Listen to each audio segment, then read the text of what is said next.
BC news కు స్వాగతం.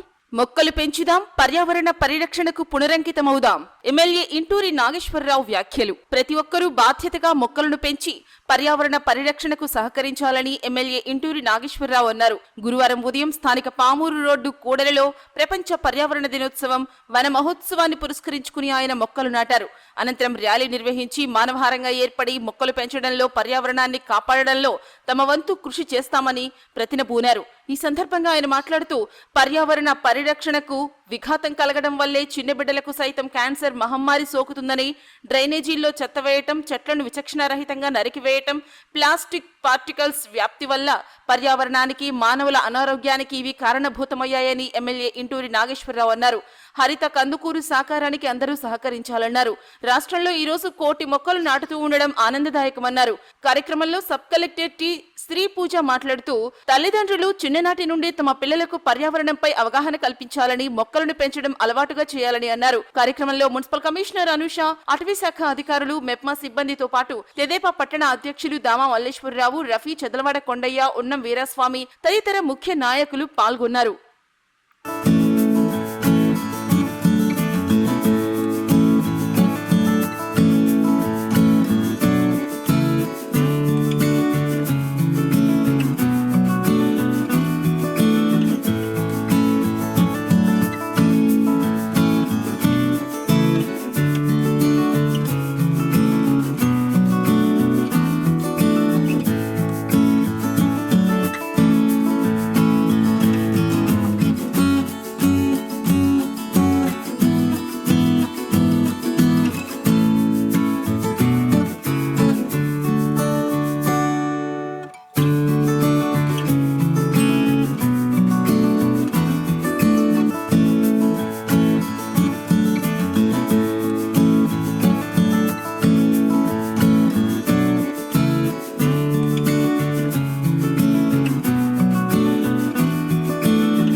స్వచ్ఛ హరితాంధ్ర అభివృద్ధికి తోడ్పడతానని, పచ్చని చెట్లే ప్రగతికి సోపాన మార్గమని గుర్తెరిగి ప్రకృతిలోని సమతల స్థితి అవసరాన్ని గుర్తిస్తూ ప్లాస్టిక్ కాలుష్యానికి ముగింపు పలుకుతానని, ప్రతి నీటి బొట్టును సద్వినియోగపరుస్తానని, చెట్ల ఆవశ్యకత పట్ల అవగాహన పెంచుతూ ఒక్కసారి ఉపయోగించి పడవేసే ప్లాస్టిక్ నియంత్రణలో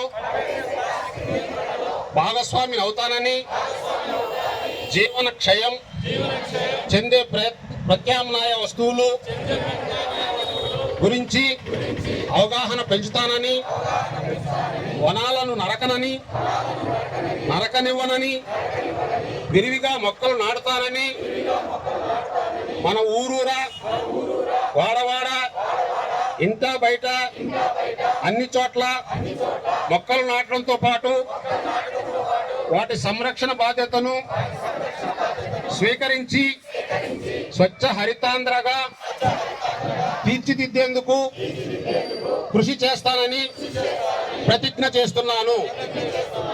థ్యాంక్ యూ. ముందుగా పర్యావరణ దినోత్సవ కార్యక్రమానికి చేసినటువంటి మన మున్సిపల్ కమిషనర్ గారికి, అలాగే మన సబ్ కలెక్టర్ గారికి, సెక్షన్ ఆఫీసర్ గారికి, ఈరోజు కార్యక్రమానికి చేసినటువంటి పత్రికా సోదరులకు, కుటుంబ సభ్యులందరికీ పేరు పేరున హృదయపూర్వక ధన్యవాదాలు. ఈ పర్యావరణ దినోత్సవం ప్రాముఖ్యత మన మేడం ఇద్దరు కూడా చెప్పారు. ఎందుకంటున్నామంటే ఈరోజు ఈ పర్యావరణాన్ని కాపాడుకోవాల్సిన బాధ్యత మనందరి మీద ఉంది, ప్రతి ఒక్క వ్యక్తి మీద ఉంది. ఈరోజు పుట్టిన పిల్లవాళ్ళు 5 సంవత్సరాల నుంచే క్యాన్సర్ బాధలో మనందరం కూడా క్యాన్సర్ హాస్పిటల్కి పోతే ఈ పరిస్థితి ఎందుకు వచ్చిందని అంటే వీటన్నిటికీ దానిలో మనం కూడా భాగస్వామి. ఈరోజు ఎక్కడ పోయినా డ్రైనేజ్లో మొత్తం ప్లాస్టిక్ కవర్లో ఆ డ్రైనేజ్ మొత్తం నిండిపోయే పరిస్థితి. అవన్నీ కూడా మేడం చెప్పినట్లు మళ్ళా రివర్స్లో మనకే ఎఫెక్ట్ అయ్యే పరిస్థితి. వీటన్నిటి కాపాడాలంటే ఈ రాష్ట్రంలో మొత్తం పచ్చని ఆంధ్రప్రదేశ్గా చూడాలని రాష్ట్ర ముఖ్యమంత్రి గారు చంద్రబాబు నాయుడు గారు, అలాగే ఉప ముఖ్యమంత్రి పవన్ కళ్యాణ్ గారు ఒక మంచి ఆలోచనతో రాష్ట్రం మొత్తం 1 కోటి మొక్కలు నాటి పర్యావరణాన్ని కాపాడాలని చెప్పి ఒక మంచి ఆలోచనతో ఈరోజు ఈ కార్యక్రమం చేపట్టడం జరిగింది. దీని అన్నిటికీ కూడా మన అందరం కూడా ఎక్కడైతే వెసులుబాటు ఉంటుందో ప్రతి చోట కూడా మొక్కలు పెంచి చూస్తా ఉన్నాం. ఇప్పుడు ఎండలో ఒక 10 నిమిషాలు ఉంచడానికే ఎంత ఇబ్బంది, అదే చుట్టూ ఉంటే బ్రహ్మాండం గంటైనా ఉంచుకునే పరిస్థితి. వీటన్నిటినీ కాపాడాల్సిన బాధ్యత మన అందరి మీద ఉంది. తప్పకుండా మనం నియోజకవర్గంలో ఒక పచ్చని కందుకూరుగా చూద్దామని చెప్పి దీని అన్నిటికీ మీరు కూడా సహకరించాలని చెప్పి ఈరోజు ఈ కార్యక్రమానికి వచ్చిన అందరికీ మరొకసారి పర్యావరణ దినోత్సవ శుభాకాంక్షలు తెలియజేసుకుంటూ సెలవు తీసుకుంటాం. అందరికీ నమస్కారం. మొదటిగా పర్యావరణ దినోత్సవ శుభాకాంక్షలు. ఈరోజు ఇక్కడికి విచ్చేసిన భాగస్వాములందరికీ, ఎమ్మెల్యే గారికి, మున్సిపల్ కమిషనర్ గారికి, సచివాలయం సిబ్బందికి, ప్రజలకి అందరికీ కూడా ఈరోజు ఒక ప్రాముఖ్యత మీ అందరికీ తెలిసిందే.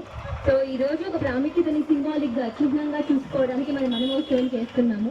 ఎందుకు అంటే ప్రకృతి అనగానే దానిలో ఇచ్చే మనకి ఆక్సిజన్ వాయువులు కానీ, దానిలో కలుషితాలను కానీ అబ్జర్వ్ చేసుకునే మాక్సిమం కెపాసిటీ చెట్లకు, పర్యావరణానికే ఉంటుంది. సో మనం మొదటిగా వన మహోత్సవంతో ఈ జూన్ 5న మనం స్టార్ట్ చేసుకుంటాము. ఇండియాకి ఇది ఇంకో విధంగా ఎలా రిలవెంట్ అంటే మనకి మాన్సూన్ స్టార్ట్ అయ్యే టైము. ఈ టైంలో వన మహోత్సవం కానీ చేసుకుంటే ఫర్దర్గా ఆ ప్లాంట్ సర్వైవ్ అయ్యి నిలదొక్కుని పెద్ద పెద్ద వృక్షాలుగా మారే అవకాశం ఉంటుంది. అండ్ మనకి తెలిసినది ఏంటి అంటే మనకి ప్రత్యేకంగా నెల్లూరు ఏరియాలో నార్త్ ఈస్ట్ మాన్సూన్ వస్తుంది, అంటే అక్టోబర్ నుంచి వర్షాలు వస్తాయి. సో ఎవరైతే ఈరోజు ఇళ్లలో కానీ చుట్టుపక్కల కానీ చెట్లు నాటుతారో మీరు శ్రద్ధగా ఆ చెట్లు బతికే వరకు, అక్టోబర్ వరకు మనం వాటిని చిన్నపిల్లల్లాగా మనం నీళ్లు పోసి వాటిని పెంచుకుంటే తర్వాత వాటికి అవి సస్టైన్ అవుతాయి. సో ఈరోజు మొక్క వేసేసాము అని చేతులు దులిపేసుకోకుండా దానికి అక్టోబర్ వరకు దానికి ఎండల కాలంలో సస్టైన్ అవ్వడానికి మన వంతు కృషి చేయాలి. అలానే ఇంత కమిషనర్ గారు చెప్పినట్టు మొక్క నాటడం అనేది మనది మొదటి మెట్టు వరకే. ఈ పర్యావరణ దినోత్సవం అనేది చేసుకుంటే దానిలో చాలా రకాల వైడ్ స్ప్రెడ్ విషయాలు మనం తెలుసుకోవాలి, పాటించాలి. ఒకటేమో పొల్యూషన్, ఇంకొకటేమో వాయు కాలుష్యం, ఇంకొకటేమో జలవనరులను సంరక్షించుకోవడం. ఇవన్నీ కూడా మన బాధ్యతగా తీసుకోవాలి. మనం చెత్తను తీసుకుని వెళ్ళి పక్కన కాలంలోనో, పక్కన నీటిలోనో, చెరువు ఉంది కదా